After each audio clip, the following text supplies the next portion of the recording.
Guys,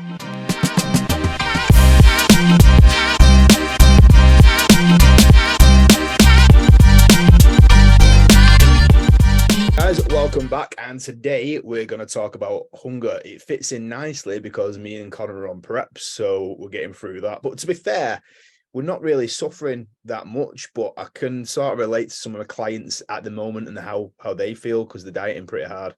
Yeah, or at least you hope they are anyway. That's what they're telling you. Well, yeah, we'll see. Results will tell the tale, really, won't they? You can see it. It's like we've kind of went on to something else already there, but it's like one of those things like when a client is telling you they're sticking to the plan, you can tell if they are, can't you? Oh, yeah, each week. Even if they're lying with the weight, I've had it where clients have lied with the weight before. So they've checked in with me and I was like, oh, yeah, another kilo dropped. I was like, proper, really blunt check-in. I remember we talked about stuff like this with Ryan the other week. Yeah. Yeah, really, really blunt check-in. And it was like, yeah, I dropped a kilo. I was like, really? You look fatter. And I was just trying to work out, and I was like, he's not dropped a fucking kilogram there. I was like, right, send me your average, your weight each day, for the next week. And he must have been guessing his weight and putting it into the tracker each fucking day. And I was like, what are you doing? I reckon I've lost another kilo today. You know that we're not waiting. Yeah, 0.7 up. Yeah, that's close to the kilogram down. Yeah, I'm gonna put that on it. There's no point. Like, you're just lying to yourself, aren't you? Like, what's the fucking point in that? But like, if you want to pay a coach and lie to them, great. But like, a lot of people do. It's amazing how many people do, isn't it? It's crazy. I mean, it's like the pictures, obviously, and how we look. That's the main thing. Weight becomes a bit irrelevant, but when you start looking at the pictures and you think there's something going on here, it's not quite right, and then you dive deeper as any other reasons, and then you start looking at the weight and what it's saying, then it starts getting a bit like skeptical with it. You've got to have more than one way to track things, don't you? Because like that's the thing. Like it would correlate eventually. Like sometimes you definitely see weight doesn't move, but like other things do. Measurements and pictures maybe change. That's like cool, right? You're obviously gaining muscle, but like when it comes to like everything not moving, well, you can clearly see then. You know what I mean? Or if they're lying to you about their weight, but their waist never came in and they don't look any different in pictures, it's like, well, you can call that out, can you? And again, we've got to be the dickhead really sometimes to do that, don't we?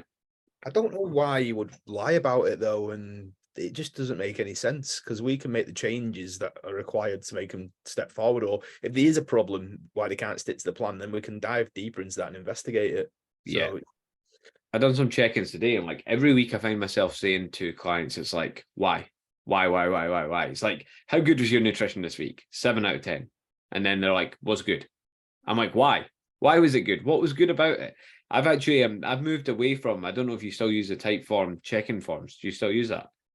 Vaguely, but I look over it and then I ask them some questions. So at the end, when I send everything over, so even when I do like my Loom recording, I send that over, and then at the end, I'll ask them a question on something that might stand out. So, like I said, if maybe doesn't quite add up with the check-in or it's too blunt, then I'll send them a message or saying, "So you said good to this. What does that actually mean?" Like you said that. Yeah, definitely. I've started doing it through a voice note now. So rather than people fill in the check-in form, because I found it's like, how good was your nutrition? How good was your training? Do you need help with this? Blah, blah, blah. It's too preset.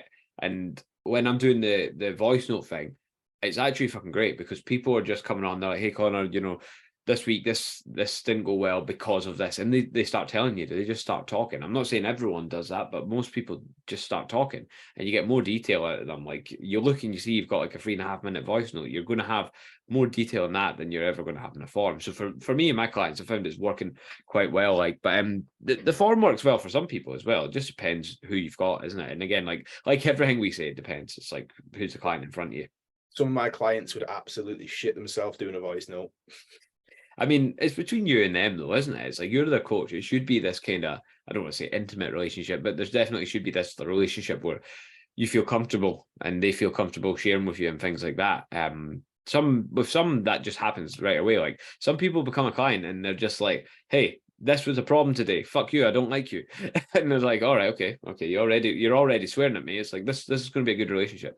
Exactly, straight up with you. So that's what you want, don't you? You want that buy-in straight away. And literally, you don't want any like just fucking staying away from things and being afraid to upset you, saying, "Oh yeah, I did all right this week, but I just didn't stick to this, that, and the other. But still made progress. Let's go next week." And I was like, "But why didn't he stick to that? What was the problem there?" He went, "Oh, I had a social occasion." I was like, "So why didn't you just tell me that? Then we could have counted for it in a week." I'm not asked. You can go out to that social occasion, still enjoy yourself, and make up for it. That's something that gets me. It's like you feel like it's like you're the fun police sometimes. It's like people are hesitant to tell you they've got a night out coming out or things like that, and it's like we deal with this shit all the time. It's like you can manage that. It's like you're not a competitive bodybuilder. You're not going to be fucking Mr. Olympia. You can go have a night out. You can go have a couple of beers. You just can't fuck up the entire week and then do that. You know, if you're fucking up during the week, then you have no fucking, you've not earned the right to go out and booze at the weekend. I know that sounds harsh, but like you've kind of got to earn it, don't you? Yeah, exactly. But then it comes down to like, what's your goal? How far away from the goal is it? Are you doing a photo shoot or something like that? Because then you can't do anything like that. Yeah, you need to be strict as fuck because you don't want to be looking like shit when you get in front of a camera, do you? the more extreme the goal, the more extreme the method. That's it. Like, but I had a guy check in today, and he was like, "Oh, I went to a wedding on Saturday night, ended up drinking," and I was like, "Cool. So what? Like, you picked yourself up the next day." You got back on plan, and he's going through a gaining phase. I was like, the most important thing for you was to make sure you got the food in the next day, back to training as normal on Monday, and that's it. That's it. It's just picking up where you left off and not letting that one night of boozing turn into 3 days off plan, 4 days off plan, or even a fucking week off plan. Going back to what you said at the start, you know how we were talking about like people being up front. I PT'd this girl before, and like it was like second or third session in, I had her do split squats, and she said to me, she's like, "If you make me do them again, I'm not fucking coming back."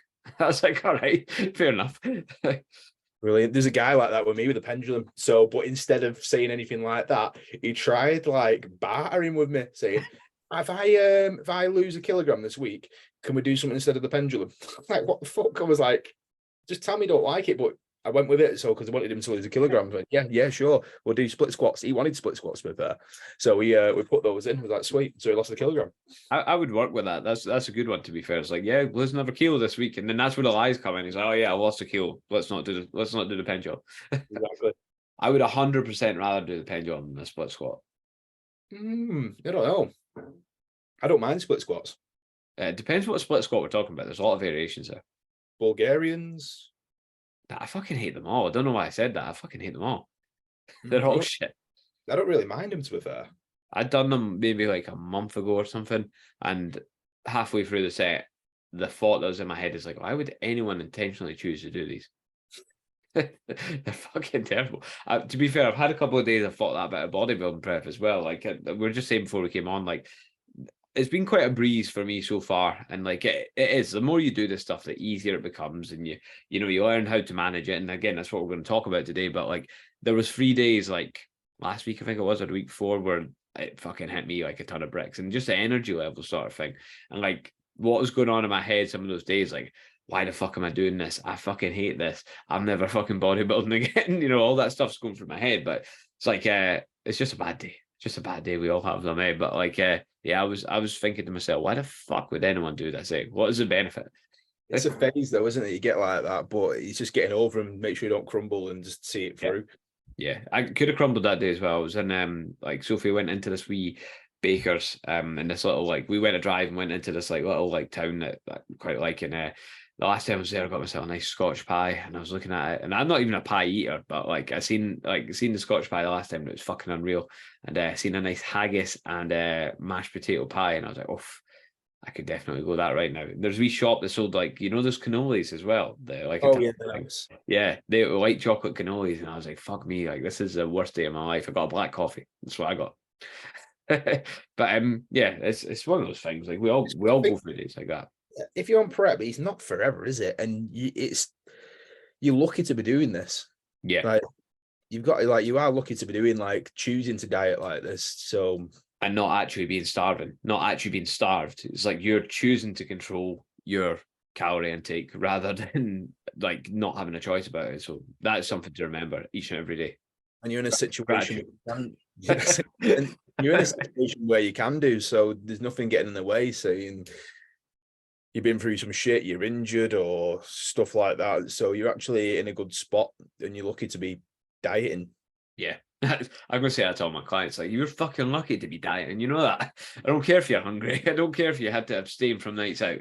You're a lucky man. But no, you're right. Absolutely. There's people that aren't in a position to even do that. So, like, yeah, be grateful for it. But the worst thing about bodybuilding as well, or even not even just bodybuilding, but like if you're doing like a photo shoot prep, if you're dieting for anything, it's a wishing time away as well. It's like, oh, only 5 weeks to the show. It's like, okay, yeah, I'll count it down just so I know if I'm on track. But you don't want to like wish your life away either, do you? Exactly. I was thinking that before. I thought, fucking, I'm only 7 weeks out this weekend. I was like, why am I thinking like that? I don't want to rush it. I want to enjoy the process of doing it. Yeah, but you still need to be aware at the same time because you need to know, right, 7 weeks out, am I going to be ready in time? You need to know that. You look like you're going to be ready in 4 weeks anyway, so I think that's good. Yeah, I can stop thinking about it now, and I'm like, shit, the show was this weekend. I forgot all about it. Fuck. You know what? This sounds fucking weird, but I can't actually be arsed competing. Getting on stage and doing it. You like that when you've done the whole prep, you're like, fucking hell, I have to actually get on stage now. It's a thought of I'm gonna have to drive down to Birmingham. I'm gonna have to like get in a hotel, prep all the food, fucking get tanned up. Fucking, I've shaved my legs now. I've gave into that. Like I was trying to leave that to the last minute, but I've done it. And it's the hassle of actually doing it. I can't be fucked. It's yeah, I know what you mean, especially like staying over and traveling when you are prepping, because that's a fucking nightmare. It'll be fine, but like it's such a fucking hassle because I've competed a lot of times in Perth. There's like a BNBF show in Perth every year, 20 minutes that way. It's like you can't get any better than that. It's actually even the year I competed, I'd done the qualifier and then I got to the British finals that year. I qualified for them all every time, to be fair, but like I actually done the British finals that year and it was in Perth. So nice. The only time I've ever competed elsewhere was actually I went to the Northern Irish. And again, like it's half an hour from Sophie's mum and dad's house. So this is the first time I've actually done one where you actually have to stay in a hotel. So that'd be interesting. Whereabouts is it? Birmingham? Yeah, the Crescent Theatre. We've been to Birmingham before, didn't we? We went to that thing last year. We went last year, didn't we? It's a yearly trip now, just Birmingham for some reason. That's it. No, I'll come down with you. Well, I'll get Nick to come down as well. What's the date? Yeah, it's the 13th of August. Sweet. A month tomorrow. There you go. Wicked. There you go. But yeah, we'll come down. Yeah. So we're going to talk about hunger management. So might as well. Have you been, obviously you said to me that you've not been that hungry, but like, is that because you've managed it well? Well, it's because I drink shit like this. I don't think it really is, but I do like having things like that. But I'm not really thought about food. It's all I can put it down to is the more you do it, the easier it gets. Just because I dieted last year and I got down pretty lean, so it was pretty much a prep. The goal was to get on stage, but I think it's because I've done it so often, it's just so easy. You get used to it and that feeling. You don't really think about much. So definitely no rebounds after this, and definitely I don't know. It's just gonna be easy, and I just feel so much better. I think this time last year I already had like 2 refeeds, well, not refeeds, but extra carbs each weekend. I heard of that. Now I've not really had anything. So it's going so easy, even though I've only been dieting for 5 weeks this weekend. But I'm in a lot better position I am now than I was compared to last year, 7 weeks out. So I'm happy with that. I have no idea how long I've been dieting for. You know that? It's good. No, don't even think about it. No idea. Then you start getting carried away, thinking, "Fucking, I've been dieting for this long. I'm going to start feeling like this." My entire fucking life. So yeah, I mean, like it's practice. It's weird with dieting. It is practice of doing it more, and then it just gets better and better.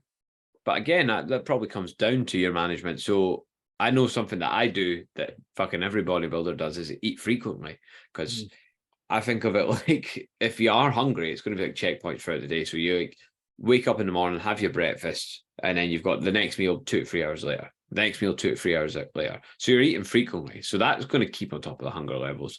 You can't argue about that, because like, what do you find fills you more, having a large meal and spacing them out longer, or having smaller, more frequent meals? I'd rather space them out for like hunger, but also for like the protein thing. So you want to eat a serving of protein every like 2 to 4 hours, don't you? So yeah, that's pretty much adequate. And when you're eating protein or high protein meals, then you're going to be more satiated. So if you just string them out like that, I reckon it works a lot better. Yeah, but like, forget about bodybuilding for a minute. If you were eating 5 small meals a day, or 6 small meals a day, or 3 big meals a day, What do you think you'd feel fuller off? 6 small meals, just because of the blood sugar thing, and this is an actual thing. If your blood sugar drops, you're going to start getting a bit hungry, aren't you? You're going to start getting shaky. So if you're continuously like eating like every like 2, 3, 4 hours, then it's not going to drop. You're not going to feel hungry. So I think that's the case with me. I'd rather do that than rather eat like 3 big meals. Yeah, again, it depends on a lot of things, how big the meal is, what type of carbs you're eating, if you're talking about blood sugar and things like that. But yeah, like, I don't know where I stand on that, because I know I've had big meals before. Like, again, even though it's not spaced out as much, if you're having like Christmas dinner, for example, and there's a lot of protein, you're going to be feeling fucking pretty full for a long time. Oh yeah. But it's all situation dependent too, because I know where I'm at right now, my body's just burning through everything. So like, when you're like not prepping, you're in like off season, and you like say you've got a train in an hour and you eat something, that food's probably not going to go down in an hour. But right now, I could eat now in training 20 minutes because it seems to go down that quick.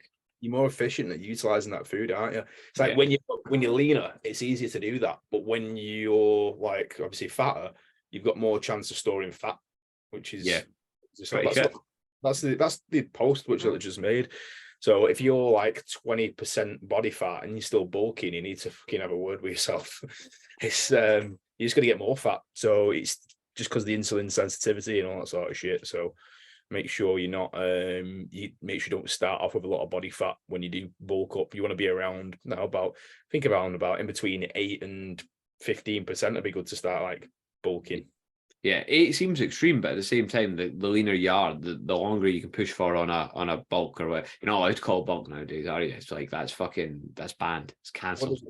What do we call it? Is it a push up? Yeah, it's just a gaining phase with a diet break in between and a tidy up a mini cut every 3 weeks to make sure that you're not getting fat. And old fashioned bulks aren't allowed anymore. They're cancelled. Lee Priest cancelled. I reckon we should actually make up our own word for this stuff. Let's make some up for a cut and let's make some up for a bulk. Well, to be fair, the hashtag I was using when I first started my last gaining phase was "make bulking great again." You need to get a hat with that on. That'd be brilliant. That's a good idea. Let's get it written down right in the notepad here. Let's do our clothing range, Physique Factory clothing range. Make bulking great again. That's great again. It can just be nothing to do with Physique Factory and just random fucking phrases. Yeah. I can't think of any others off the top of my head. But so going back to hunger management, we've got spacing your meals out, eating high protein on those meals, obviously, which is going to help with the muscle protein synthesis thing, aka making fucking gains.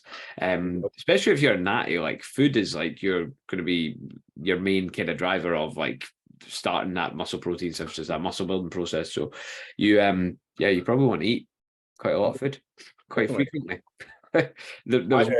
I just take Tren every 2 to 4 hours. Yeah, Andy as well. It's great.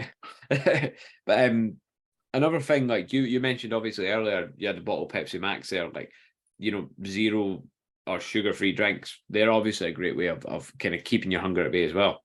Yeah, definitely. So that caffeine as well, because that's a big appetite suppressant. So definitely include some caffeine in your diet. Caffeine helps with fat loss as well, doesn't it? It's a fat loss.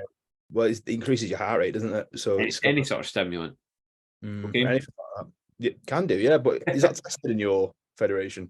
I don't know where recreational stuff stands. I think it is maybe like banned in comp for obvious reasons. Interesting. Yeah, can't take it backstage. Sorry about that. See all these like bodybuilders in the shows that I do. They've gone on a night out before. They've all sniffed up and they're vaping before they get on stage. What the fuck? The vaping thing is like, come on, fuck. Like you're meant to, especially if you're a coach. It's like different if you're just like bodybuilding. It's like cool. Like Marcus Raw, he used to smoke like cigarettes, but like I don't know. Like if you're a coach, it's like surely you've got to have some concern for people's health, and surely you've got to be an example of that. It's like healthy as well as like. I don't know too much behind it in terms of like the danger that they say, oh, he's going to give you popcorn lung, but that's just a soundbite. But I don't know. I don't know either, but I also don't think it's great. Yeah, I don't know. I'm on the fence about it. I did buy one, but I've used that one day. Roaster. and not touched it. I joined in with the crowd. I got peer pressure to buy one, so that's what I did. What are the other fucking ridiculous things that bodybuilders do nowadays? They do that Crocs in the gym. Like, come on to fuck. Like, I like a pair of Crocs, but fuck me. Like, not in the gym. That's too far, that isn't it? Really, It really. is. It's It is. Oh, It's not a great look. Those fucking rider wear shoes as well. Oh god, Yeah, boxer shoes. the boxer shoes. That's yeah. what they're kind of like, aren't they? They're weird, aren't they? They are weird. I don't know. Yeah, I'm not a big fan. Was it Automix or something that done the other ones, or Automax or something? Oh, that's it. Yeah, was it like Jay Cutler's brand or something? Is that who owns that? Yeah, yeah. Sorry, Jay. I don't know. It's something like that. It's one of. I know Jay's an avid listener of the Physique Factory podcast. So apologies for that. But yeah, so maybe. We wear Vivos, to be fair, so we are as bad as anyone else. And Vibrams. Well, you got Yeah, I Vibrams. don't wear them. Oh, do you not? Too far for you. No, see, as a natty as well, it's the fucking natty guys. It's like the big baggy trousers, the big baggy t-shirts. Like, mate, you look skinny as it is. We look like shit, especially when we're dieting. It's like, That's that ugly don't make it any worse. That's the ugly cunt who trains at fucking that gym. What one? You mean the natty guy? I'm not even going to say name. I don't know who you mean. You can text me. I'm not going to say it, am I? But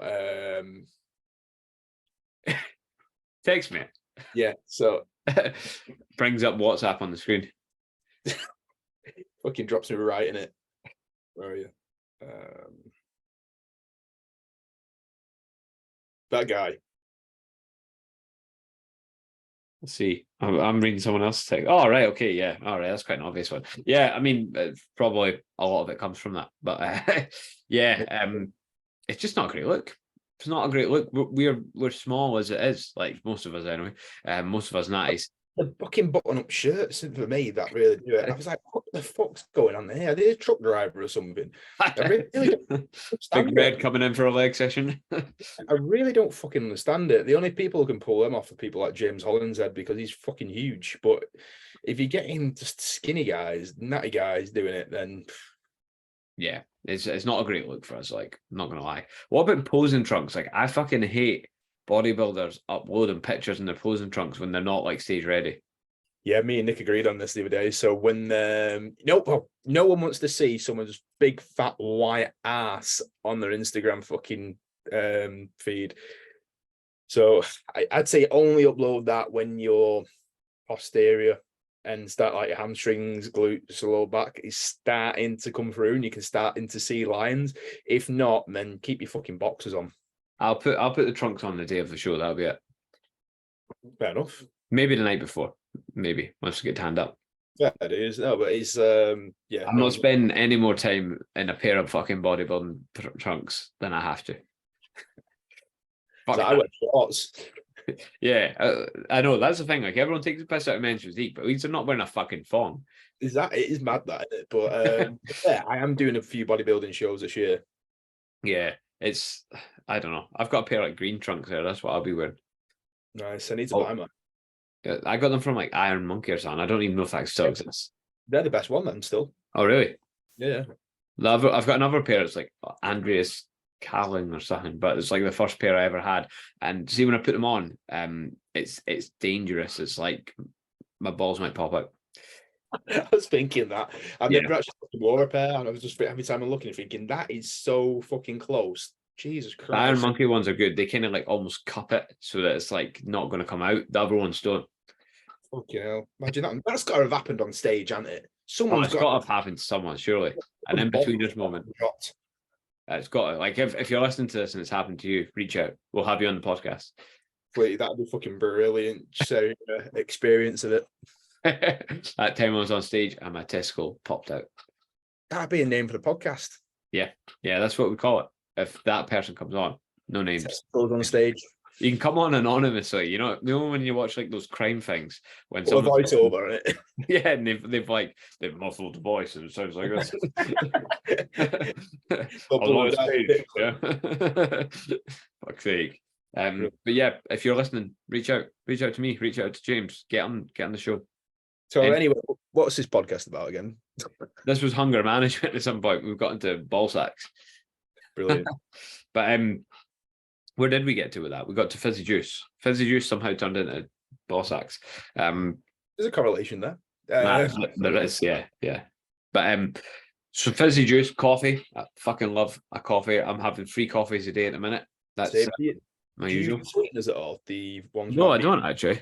No, they're really good. There's like a French vanilla, there's salted caramel, nothing in them. I'd squirt that in it. They're pretty strong, so you don't have to squirt a lot. But yeah, I like a black coffee.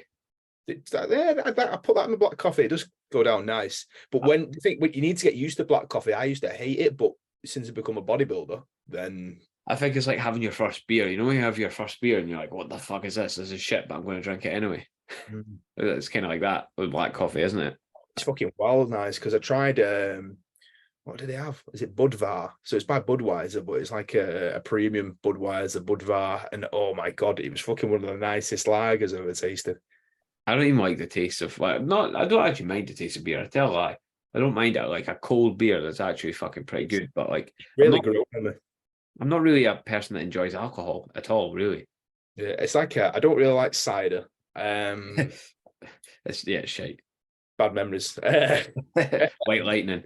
But yeah, fucking hell, rough. But yeah, it's normally stuff like spirits and shit that I drink.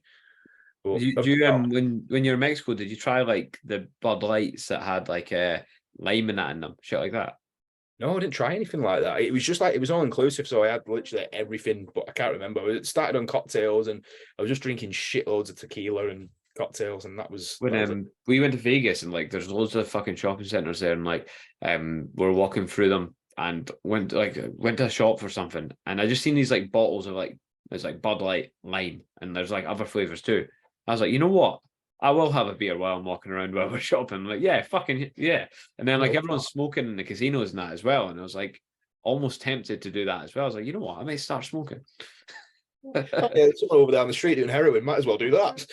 Yeah, almost. I mean, the whole gambling thing as well. Like, because I never actually took money for gambling. I was like, I don't care about fucking gambling. And then you're surrounded by it, and you're like, maybe just a little bit. That's how they get you. That's how they get you.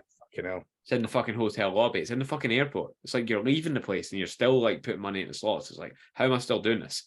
Well, yeah, fuck that. It's a cool place to be fair, but yeah, Bud Light's decent. Not so great when you're in prep. But hunger management wise, where did we got there from coffees? How the fuck did we get there from coffees? I'm trying to think of other hunger management. I actually like sometimes I shorten my day almost. So I'll wake up and I'll have a black coffee first thing in the morning, and then I won't eat for like an hour, maybe 2 hours, and like shorten the day. Is that rabbit in your fucking room? Yeah, that rabbit's in the fucking room. The romping rabbit. Yeah. It destroyed my new charger. Bought a fucking brand new lightning charger, plugged it in. No, it's a podcast. Are you on webcam to those girls again, James? There we go. The first rabbit on the Physique Factory podcast. We've had a cat and now a rabbit. Yeah, no, it wasn't Pablo. It was Arnie from Ryan's work. That was a cat, wasn't it? Yeah. Yeah, it was a cat. But yeah, this fucker chewed my brand new lightning charger. Literally bought it that day, plugged it in. First time I used it, my phone went off charge. It looks very chilled out. Yeah, it was. But was the charger on? I think it was rabbits. It went fucking straight through it, and the phone like lit up, said it weren't charging, and then I'll show you a picture. And this was it. The little fucker. Look at that. Sake right through it. I know. Jesus. Lucky rabbit to be alive. It didn't get shocked. Yeah, I was gonna fucking take it up to the moors and hopefully a falcon snatched it or something. But there's a good point, right? The rabbit, it'll eat a lot of lettuce and shit. That's a good way to manage your hunger. A lot of veg, fiber, veggies, bulking out your meals, fiber. Yeah. So like something I done when I was on holiday, because I started my prep when I was on holiday. So that means we're at least 3 months deep. That's disgusting. Anyway, I was like filling half the plate with veg because again, it's going to be low in terms of the amount of calories per food on your plate, and it's going to be higher in fiber, so it's going to help fill you up a little bit.